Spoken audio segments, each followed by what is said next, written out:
사랑의 하나님, 하늘보다 높으신 바다보다 넓으신 그 사랑으로 우리를 붙드시고 인도하시는 하나님께 감사와 찬양을 올려드립니다. 하나님의 자녀로 불러주신 그 크신 은혜를 기억하며 우리도 그 은혜를 증거하고 선포하는 자로 서기를 원합니다. 뜻하신 그곳에 우리를 부르신 그 자리를 지키고 순종하며 살기 원하오니 우리를 통하여 일하여 주옵소서. 한 주간 열심히 달려온 다드림의 가족들이 금요일 저녁 하나님을 예배하기 위해 참 좋으신 하나님을 만나기 위해 이 자리에 엎드립니다. 우리의 예배를 받으시고 하나님 말씀하여 주옵소서. 우리의 간절한 기도에도 응답하여 주옵소서. 말씀 가운데 하나님의 마음을 깨닫고 이 땅 가운데 의의 전파자로 살아가는 데 필요한 그 용기를 얻는 시간 되게 하옵소서. 이 시간 청주 상당교회에서 청년 연합 집회를 인도하시는 우리 김병년 목사님에게도 성령을 부어주시고 동일한 은혜가 이 자리 가운데에도 임하게 하옵소서. 참 소망 되신 예수 그리스도의 이름으로 기도드립니다. 아멘. 오늘 함께 나눌 하나님의 말씀은 베드로후서 2장 4절로 9절까지의 말씀입니다. 베드로후서 2장 4절에서 9절까지의 말씀을 우리 함께 한 목소리로 한 마음으로 읽도록 하겠습니다. 하나님이 범죄한 천사들을 용서하지 아니하시고 지옥에 던져 어두운 구덩이에 두어 심판 때까지 지키게 하셨으며 옛 세상을 용서하지 아니하시고 오직 의를 전파하는 노아와 그 7 식구를 보존하시고 경건하지 아니한 자들의 세상에 홍수를 내리셨으며 소돔과 고모라 성을 멸망하기로 정하여 죄가 되게 하사 후세에 경건하지 아니할 자들에게 본을 삼으셨으며 무법한 자들의 음란한 행실로 말미암아 고통당하는 의로운 롯을 건지셨으니 이는 이 의인이 그들 중에 거하여 날마다 저 불법한 행실을 보고 들으므로 그 의로운 심령이 상함이라.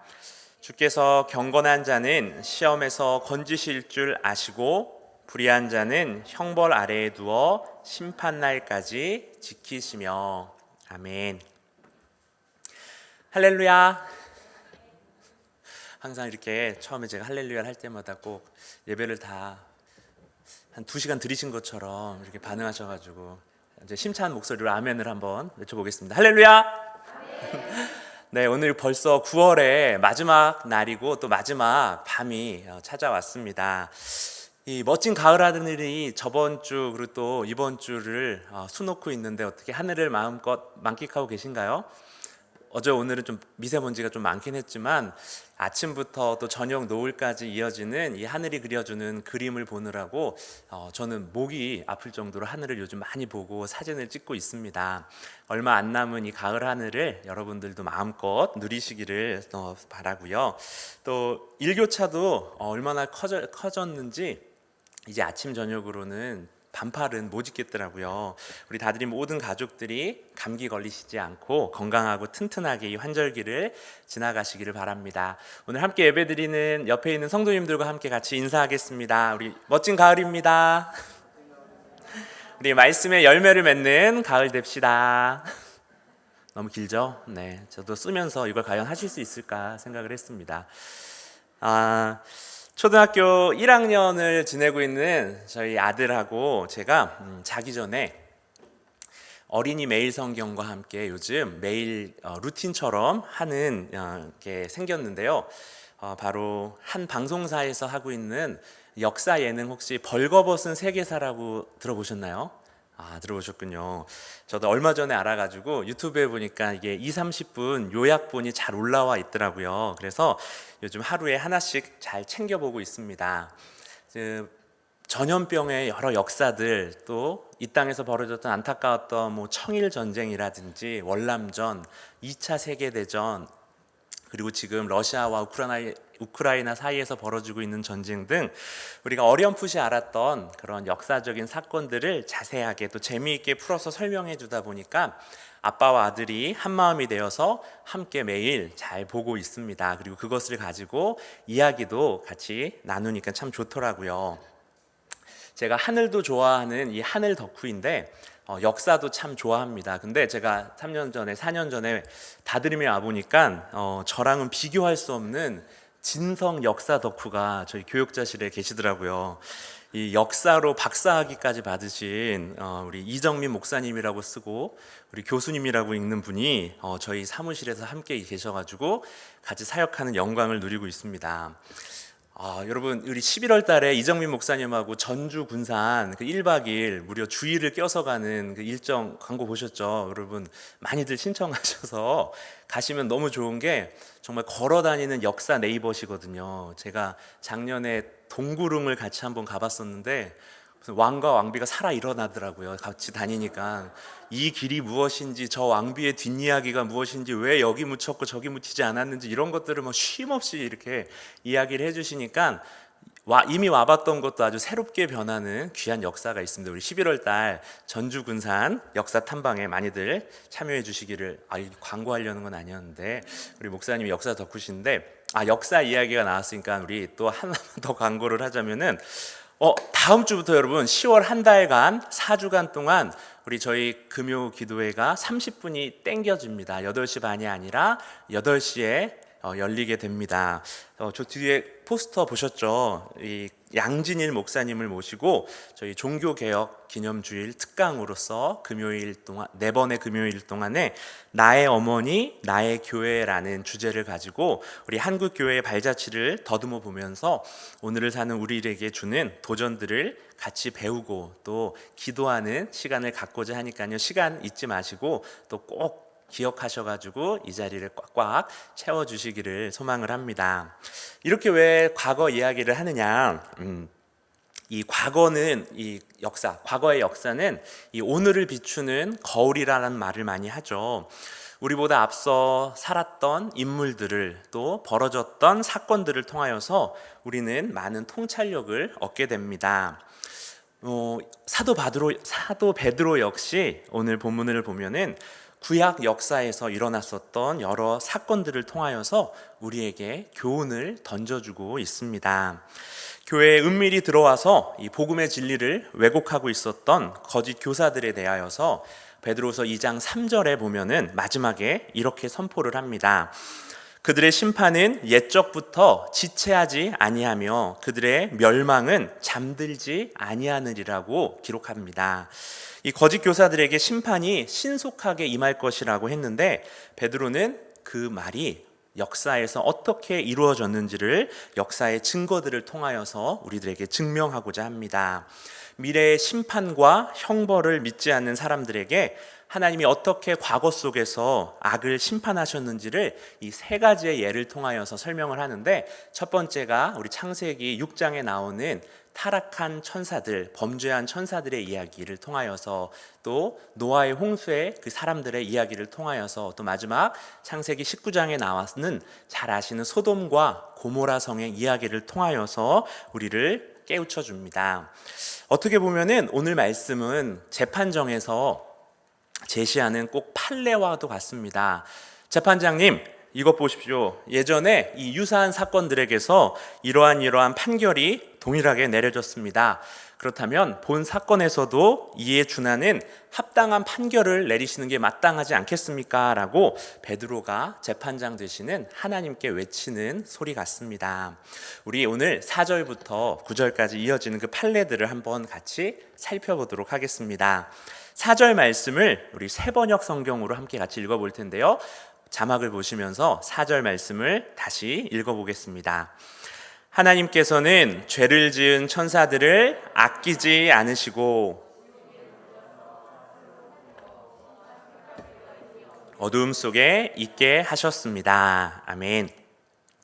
이 3가지 판례들은 우리를 창세기 본문으로 이끕니다. 이 범죄한 천사들의 본문은 창세기 6장 1절에서 4절에 기록되어 있는데, 노아 이야기가 나오기 전에 천사들이 사람의 딸들을 취하여 아내로 삼았다가 이 하나님의 저주를 받는 이야기죠.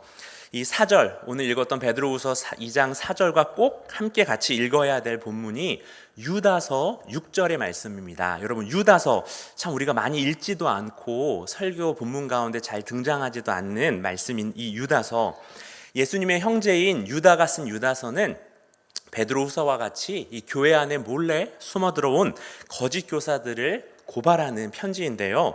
우리 한번 6절 말씀 같이 읽어보겠습니다. 시작. 또 자기 주의를 지키지 아니하고 자기 처소를 떠난 천사들을 큰 날의 심판까지 영원한 결박으로 흑암에 가두셨으며, 우리 방금 읽었던 베드로후서 2장 4절 말씀하고 굉장히 유사한 내용을 유다서 6절 말씀이 담고 있죠. 범죄한 천사들은 자기들의 지위를 버리고 또 자신들이 있어야 할 자리를 떠났습니다. 하나님이 맡기시고 또 명하신 일이 있음에도 자기가 하고 싶은 것을 따라간 일부의 천사들이 이 하나님으로부터 심판을 당한 이야기죠. 여러분, 우리가 짓는 모든 죄는 어떻게 보면은 자신이 있어야 할 자리에서 이탈함으로써 시작이 됩니다. 창세기 3장에 처음으로 나타난 범죄였던 우리 선악과를 따먹었던 아담과 하와가 하나님의 낯을 피하여 숨자 하나님께서 그들을 찾으시면서 이르신 첫 말씀이 무엇이었죠? 내가 어디 있느냐. 우리 아담에게 하신 첫 번째 말씀이 내가 어디 있느냐였습니다. 있어야 할 곳, 하나님의 인도 아래에서 떠난 이 죄의 출발이 어디인가를 잘 보여주는 질문이죠. 여러분, 우리 모두가 남편의 자리에서 또 아내의 자리에서 또 부모, 엄마와 아빠의 자리에서 또 자녀의 자리에서 무엇보다도 하나님의 자녀로서 우리가 성도의 자리에서 이탈할 때 우리 안에 죄가 들어오게 됩니다. 내가 어디 있느냐? 우리 아담에게 던지신 이 질문은 이 세상을 살아가는 우리가 날마다 우리 자기 자신에게 던져야 될 질문입니다. 내가 과연 지금 어디에 있는가? 자신의 자리를 지키며 평생 살아간다라는 거 정말 쉬운 일이 아니죠. 그러기에 베드로는 우리를 향하여서, 교회를 향하여서 끊임없이 신적 성품에서 지속적으로 성장해 나가도록 우리 베드로 전서에서부터 계속해서 이야기를 해주고 있습니다. 그것만이 이 땅의 교회와 성도가 하나님께서 은혜로 허락하신 그 새 언약 백성의 지위와 또 자리를 끝까지 지켜내는 길이기 때문이죠. 언젠가 이 금요 설교 자리에서 최성희 목사님이 우리의 신앙생활은 거꾸로 가는 에스컬레이터를 타는 것과 같다라는 문장을 사용하신 적이 있습니다. 제가 그 문장이 참 마음속 깊이 파고들었었는데요. 이 올라가야 할 때 우리가 올라가는 에스컬레이터를 타면은 가만히 있어도 우리가 올라가게 되죠. 저절로 올라갑니다. 하지만 올라가야 할 때 이 내려가는 에스컬레이터에 우리가 있다라고 하면은 가만히 있으면 안 되죠. 가만히 있으면은 그냥 더 내려가게 되니까 말이죠. 죄악으로 가득 찬 세상에서 살아가기 때문에 우리가 예전에 한때 믿음 좋았었던 때를 회상하면서 그냥 가만히 있는다고 한다면은 우리의 신앙은 그 자리를 유지하는 것이 아니라 거꾸로 가는 이 에스컬레이터처럼 점점 떨어지고 하나님으로부터 멀어지게 됩니다. 부지런히 걸음을 옮기고 우리의 발걸음으로 올라서야 하는 것이죠. 우리에게 주어진 자리를 지키며 믿음에서 사랑으로 이어지는 그 신성한 성품으로 변화되기 위하여서 불러주신 이 믿음의 공동체 안에서 함께 걸음을 옮기고 올라서는 저와 여러분이 되기를 소망합니다. 우리 천사들에게 향한 판례를 여러분 잘 살펴보다 보면은 이 자기가 하고 싶은 것만을 따르는 이 자기 중심성이 역시나 죄의 가장 본질적인 특징임을 알 수 있는데요. 베드로 시대의 이 거짓 교사들 역시도 그들이 저지르고 있는 죄 역시도 다 이 자기 중심성에서 나온 것을 우리가 또 생각하게 됩니다. 하나님의 말씀을 자기들의 유익을 위하여서 더하고 또 빼면서 복음을 난도질했습니다. 자신들을 죄에서 값주고 사신 우리 예수 그리스도의 주권을 의도적으로 부인하며 자신들의 그 정욕을 주인 삼아서 탐욕과 또 방탕이 이끄는 길을 따라서 살던 자들이었죠. 그들에게 주어지는 심판이 과거 범죄한 천사들에게 주어지는 것과 다를 게 없다라는 것을 베드로는 4절 말씀을 통하여서 우리에게 들려줍니다. 하나님께서 범죄한 천사들을 어떻게 다루시는지 여러분이 펴고 계신 개역개정과 우리가 함께 읽었었던 세번역을 비교해 보면은 조금 다른데요. 여러분, 우리가 읽은 개역개정에서는 이 하나님이 범죄한 천사들을 용서하지 아니하시고 라고 했고, 함께 다시 한번 읽었었던 세번역에서는 하나님께서 죄를 지은 천사들을 아끼지 않으시고 라고 표현합니다. 용서하지 않으시고와 아끼지 않으시고, 이 원어를 보면은 용서하지 않으심보다는 이 아끼지 않으심이 더 적절한 번역이라고 저도 생각이 됩니다. 또 이어지는 5절에서도 옛 세상을 용서하지 아니하시고보다는 새 번역처럼 옛 세계를 아까워하지 않으시고라고 번역한 이 새 번역 말씀이 원어의 의미를 더 잘 살렸습니다. 이 아끼지 않으시고, 천사들을 아끼지 않으시고, 옛 세계를 아끼지 않으시고, 여러분, 우리도 참 귀하지만 하나님의 입장에서 천사들도 참 귀하죠. 하나님의 일을 수행하는 자들이니까요. 하나님께서 참 아끼실 만한 존재들입니다. 그리고 옛 세계, 옛 세상도 마찬가지입니다. 우리 하나님께서 창세기 1장에서 이 온 세계를 지으시면서 계속해서 하신 말씀이 보시기에 심히 좋았더라. 정말 하나님이 인정하신 참으로 아름다운 곳이 이 세상이었습니다. 하지만 천사의 경우도 그렇고 옛 세상도 하나님을 주인 삼지 않은 그 자기 중심성에서 나온 죄의 오염으로 더 이상 돌이킬 수 없는 지경에 이르렀습니다. 그래서 오래오래 참으신 하나님께서는 이제 천사도 옛 세상도 아끼지 않으십니다. 여러분, 우리는 항상 사랑의 하나님을 생각하면서 이 사랑의 하나님이 설마 그렇게까지 하실까라고 생각하기가 쉽습니다.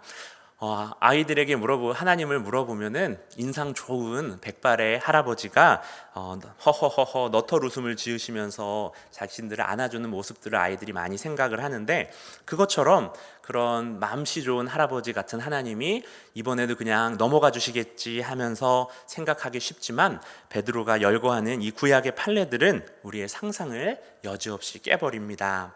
하나님이 아끼지 않으셨다라는 그 엄중한 심판을 있는 그대로 우리에게 들려줍니다. 좋은 의사가 아픈 환자의 생명을 살리기 위하여서 그 환부를 과감하게 도려내듯이, 하나님께서는 선하고 좋고 아름다운 것이라도 죄에 심각하게 오염되었을 때에는 하나님의 때에 아끼지 않으셨다라는 것을 우리는 꼭 기억해야 합니다. 하나님께서 주신 자리를 벗어나 이탈한 자들이 거하는 곳은 말씀과 같이 지옥과 어두운 구덩이입니다. 빛 대신 하나님의 통치를 거부한 자들에게 합당한 자리가 바로 이 어두운 곳 지옥이겠죠.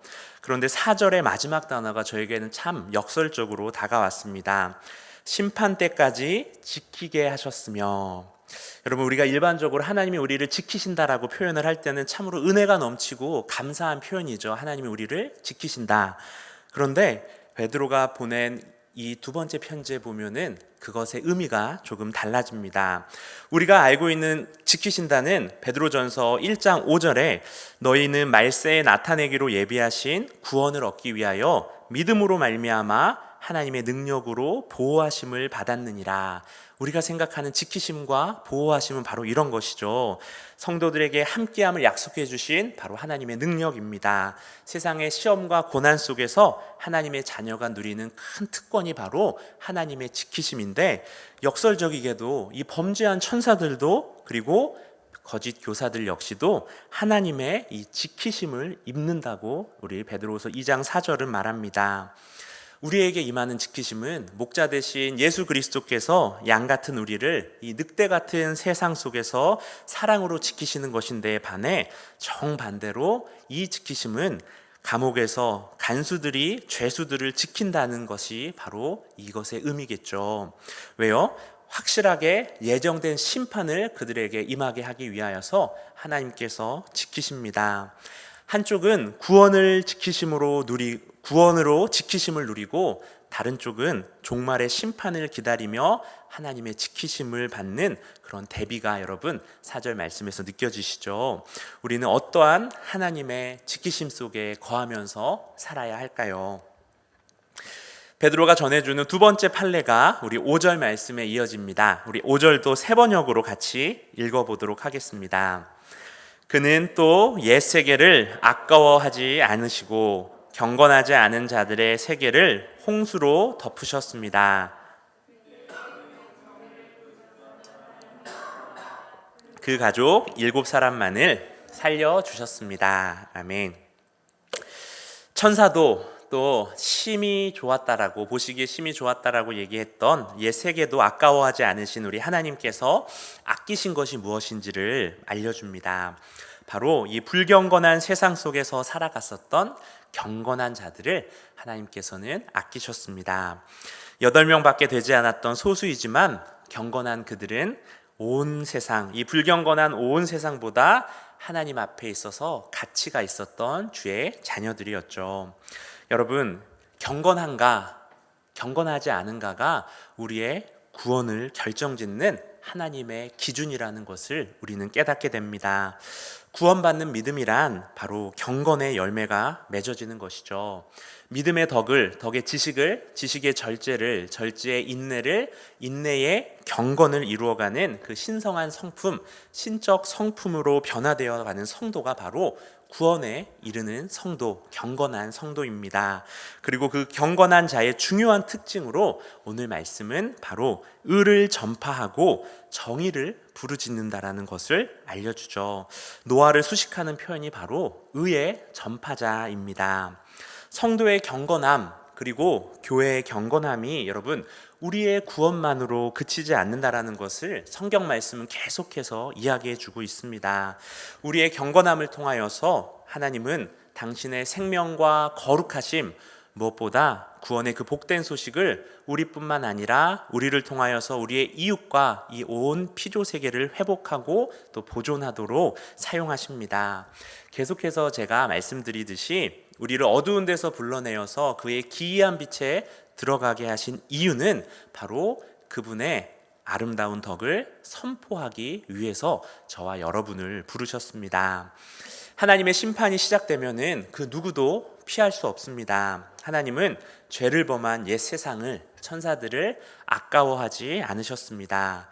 그런데 그 심판의, 엄중한 심판의 한가운데에서 하나님의 구원이 또 숨겨져 있음을 우리는 깨닫게 되는데요. 바로 의를 전했던 노아입니다. 하나님은 의의 전파자, 경건한 노아를 구원하시고 불의한 자들을 심판하십니다. 이러한 대비는 사도들과 이 거짓 교사들의 관계를 그대로 암시해 주고 있습니다. 사도들은 경건하게 복음을 선포했고 거짓 교사들은 그것을 조롱하면서 자기의 탐욕만을 쫓아서 불의를 행하였습니다.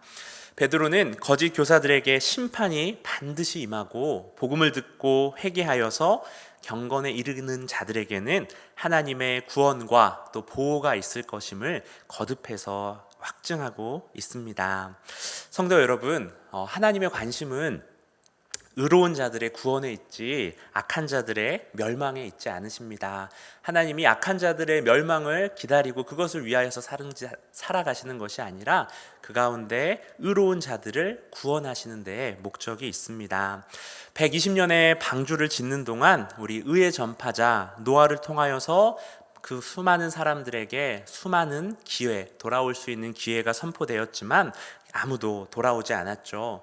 돌아오지 않는 그들에게 임한 것은 홍수 심판이었습니다.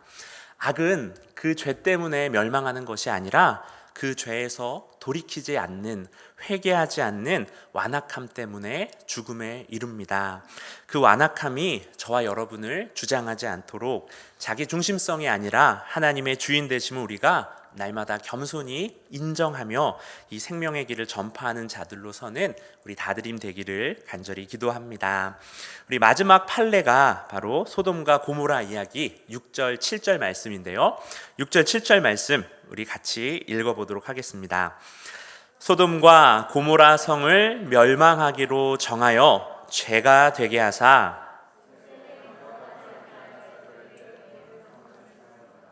무업한 자들의 음란한 행실로 말미암아 고통당하는 의로운 롯을 건지셨으니. 아멘. 참 자기 욕망대로 살아가는 것의 표본과 같은 도시, 우리가 모두가 잘 알고 있는 도시, 창세기 19장에 나오는 소돔과 고모라가 등장합니다. 이 두 성의 끔찍한 종국이 바로 후세에 경건하지 않은 자들에게 본이 된다라는 것이죠.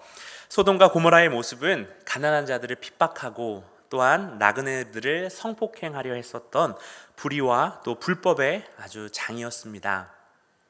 자신들의 탐욕만을 쫓아 살아가는 캄캄한 정글과 같은 곳이었습니다. 이 한두 명의 그 도시에 있는 나쁜 사람들의 행동이 아니라 그 창세기 19장 4절 말씀을 보면은 소돔 백성들이 노소를 막론하고 원근에서 다 모여라고 기록하는데요. 이런 범죄를 아무런 죄의식 없이 모두가 다 축제처럼 행한 것을 보게 됩니다. 베드로후서에서 나오는 이 거짓 교사들이 저지르는 죄의 본질도 이와 다르지 않습니다. 재물에 대한 탐욕으로 거짓을 지어 만들어낼 만큼 자신들의 탐욕을 쫓는데 아주 익숙한 자들이었고, 동시에 음란과 또 방탕도 그들의 부패한 행실의 가장 큰 특징 중에 하나였습니다. 거짓 교사들에게 임할 심판과 멸망이 확실한 것은 바로 이 소돔과 고모라에 임한 불심판이 증언한다라고 베드로는 증언합니다. 하나님께서는 그 탐욕의 죄를 가만두시지 않고 반드시 심판하시는 분이라고요. 이 노아의 홍수처럼 여러분, 오늘 이 말씀에도 심판과 함께 구원이 임하는데요. 이 의의 전파자 노아와 7 식구가 구원을 받았던 것처럼 이 소돔과 고모라의 심판에서 살아남은 사람은 바로 롯이었습니다. 롯. 그런데 이 롯을 소개하는 형용사가 이 사뭇 저에게는 새롭게 다가왔습니다. 우리 8절에 보면은 롯을 의로운 롯이라고 표현을 하거든요. 의로운 롯. 6절에서 노아가 의로운 사람이라고 불리는 것에 있어서 어색함을 느끼실 성도님들은 아무도 없으실 겁니다. 그런데 이 롯과 의로움이라는 것은 영 저에게는 되게 찝찝하게 다가왔습니다. 이 창세기 말씀을 읽다 보면은 롯이 삼촌 아브라함과 헤어지면서 어떻게 보면 좀 얌체같이 자기가 더 좋은 땅을 이렇게 얼른 선택을 하고, 또 소돔과 고모라가 멸망한 후에도 이 술에 취해가지고 자기도 모르는 채 이 두 딸과 동침하여서 이스라엘을 계속해서 괴롭히는 모압과 암몬 조상이 된 그 아들들을 낳은, 뭔가 롯을 생각하고 이야기들을 읽다 보면은 이 의로운 롯이라고 부르기에는 뭔가 딱 마음이 시원하지 않은 그런 인물로 저에게 기억되기 때문이 아닐까 생각을 하는데, 그렇다면 대체 롯은 어떤 점에서 하나님께 의롭다는 평가를 받았나? 오늘 말씀을 보면은 그가 소돔성 사람들의 그 음란한 행실을 보면서 고통을 당했고, 8절을 보면은 날마다 불법한 행실을 보고 들으며 심령이 상했다라고 기록합니다. 만일 롯이 이 소돔성 사람들의 생활 방식이나 이 죄를 짓는데 거리낌이 없었던 그들의 문화에 동조했다면은 어떠한 고통, 지금 가지고 있는 기록한 고통이 없었을 겁니다. 하지만 롯은 의로운 사람이었기 때문에 마음이 상했던 것이죠. 여러분, 의인에게는 불이 그 자체로 고통입니다. 소돔과 고모라의 무법과 음란한 행실을 곁에서 보고 듣던 롯의 마음은 괴로웠습니다. 고통스러웠죠. 그 행실에 동참하지 않을지라도 보는 것만으로도 악은 의인들에게 괴로움을 줍니다. 이처럼 세상의 불의와 아픔 가운데 불의 가운데 우리가 가슴 아파하면서 함께 고통을 느끼는 사람이 그리스도인이겠죠. 그렇게 탄식하는 자들을 우리 하나님께서는 건져내십니다. 에스겔 9장으로 가보면은 이 예루살렘에서 아주 하나님을 경외하지 않는 사람들에게 임한 심판이 나오는데, 그 말씀에 모든 가증한 일로 말미암아 탄식하며 우는 자의 이마에 표를 그리라 하시고, 그 예루살렘에 임한 엄청난 심판의 와중에 그 탄식하며 우는 자들을 건지시는 이야기가 에스겔 9장에서도 나옵니다. 성도로서 마땅히 가져야 할 자세가 이 불의하고 자기 중심성으로 시작되는 방탕과 음란한 문화에 대하여서 애통하고 탄식함이겠죠. 한국 사회를 돌아봐도, 또 우리 한국 교회를 생각해봐도 우리가 탄식해야 할 일들이 한두 가지가 아님을 우리는 고백합니다. 우리 오늘 밤 같이 기도할 때에 우리 이 땅을 위하여서, 우리 이 교회를 위하여서 한 마음으로 우리가 중보하기를 원합니다. 우리 롯은 영향력은 없었지만 그 땅의 불경건과 불의를 애통하는 자였습니다. 그래서 하나님으로부터 마지막에 건짐을 받죠. 하지만 롯은 한계가 또 명확합니다. 그런 불경건한 세상에 대하여서 이 하나님의 의와 또 심판을 선포할 만큼 적극적이지는 또 않았죠. 그가 한 일은 단지 죄를 짓지 않는 것이었습니다. 마지막 순간 하나님의 손에 의해서 건짐을 받았지, 그의 경건한 삶을 통하여서 의를 전파하거나 생명을 살리는 일을 했다라는 기록은 우리가 찾아보기가 힘듭니다. 반면 우리 노아는 의의 전파자로서 온 세상이 죄로 신음하고 있을 때 하나님의 의와 심판을 용감하게 선포했습니다. 건짐받는 것을 넘어서 아름다운 덕을 선포하는 자로서 그는 120년의 세월을 조롱과 또 비웃음을 견디는 가운데 보냈습니다. 한 신학자는 여기에 나오는 롯이 부정적인 상징이지만 이 시대 그리스도인의 표상이라고 기록하더라고요. 날마다 시대와 교회의 불의를 보면서 애통하는 마음은 있지만 선한 영향력을 끼칠 만큼의 경건과 의의 사람으로 살아가지 못하고 있는 이 시대의 그리스도인들, 세상 속에서 저들을 하나님께로 이끌어야 될 제사장 나라로 우리가 부름받았지만 복음을 희화화하는 가슴 아픈 일들을 우리가 그저 바라만 보면서 믿음의 실상이 없는 명목상의 그리스도인들이 바로 저와 여러분의 자화상임을 우리도 가슴 아프게 고백합니다. 하나님과 그의 나라를 알았던 이 의로운 롯이 소돔 한가운데 살았지만 그 성은 심판을 피하지 못했습니다. 소돔성 사람들의 불경건과 음란함이 불편했지만 그들의 불의함과 반역을 가지고 하나님 앞에 가지고 나아가는 제사장의 마음은 롯에게 부족했습니다. 그리고 우리에게도 부족하지 않나 이 시간 돌아봅니다. 롯은 확실히 그들 가운데 썩는 소금이 되지 못했습니다. 교회가 세상에서 그 소금의 맛을 잃을 때 그 세상의 심판과 결코 무관하지 않음을 우리는 기억해야 합니다. 하나님과 그의 거룩하고 영원한 나라를 알고 감사로 고백하지만 더럽고 썩어지고 허무한 이 세상에 대하여서 아무런 선한 영향력을 끼치지 못하는 교회와 우리 자신을 대하여서 우리도 울고 탄식하기를 원합니다. 그리고 다시 복음으로 우리가 심차게 일어서서 우리 베드로전서에서 함께 나눈 것처럼 악을 악으로 욕을 욕으로 갚지 말고 도리어 복을 빌며 선한 양심에서 나온 선한 행실을 통하여서 그리스도를 드러내는 저와 여러분 되기를 소망합니다. 사도 베드로는 구약 역사 속에서 일어난 이 사건들을 통하여서 하나님께서 경건한 자들을 구원하시고 불의한 자들을 심판하시는 분임을 거듭 강조합니다.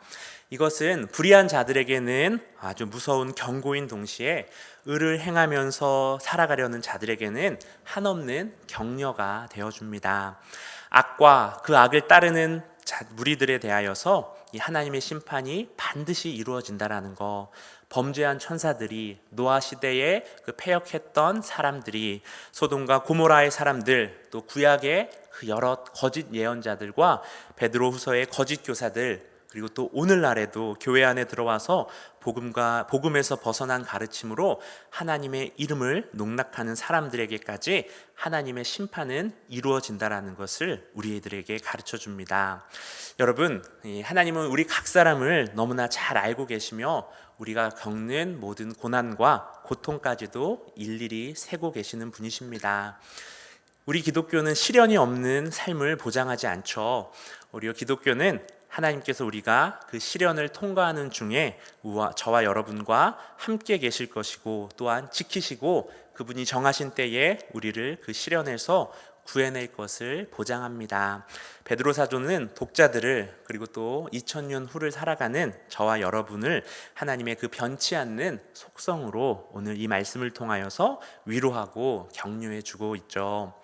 이 세 가지 판례를 제시한 베드로는 이 9장 9절부터 그 최종 판결문을 써내려 가는데요. 오늘은 우리 9절 말씀만 마지막으로 읽고 마무리하도록 하겠습니다. 9절 말씀입니다. 주께서 경건한 자는 시험에서 건지실 줄 아시고 아멘. 여러분, 우리가 살아가는 이 땅에서 이런 즉각적인 인과응보, 불의한 자들에게 심판이 떨어지고 의를 따라서 분투하는 자들에게 하나님께서 건지시고 지키시는 일들이 즉각적으로 보이지 않는 것이 사실입니다. 참 그래서 답답할 때가 많죠. 구약 시대에도 그랬었는지 우리 시편을 보면 또 구약의 여러 책들을 보게 되면은 이 악인의 형통함에 대해서 토로하는 구절들이 참 많이 있습니다. 그러나 여러분, 우리의 신앙은 우리가 방금 마지막으로 읽었던 이 구절 말씀이 이루어질 것을 믿고 살아가는 삶입니다. 하나님의 최후 심판에서 모든 사람들은 자신들이 뿌린 대로 거두게 될 것입니다.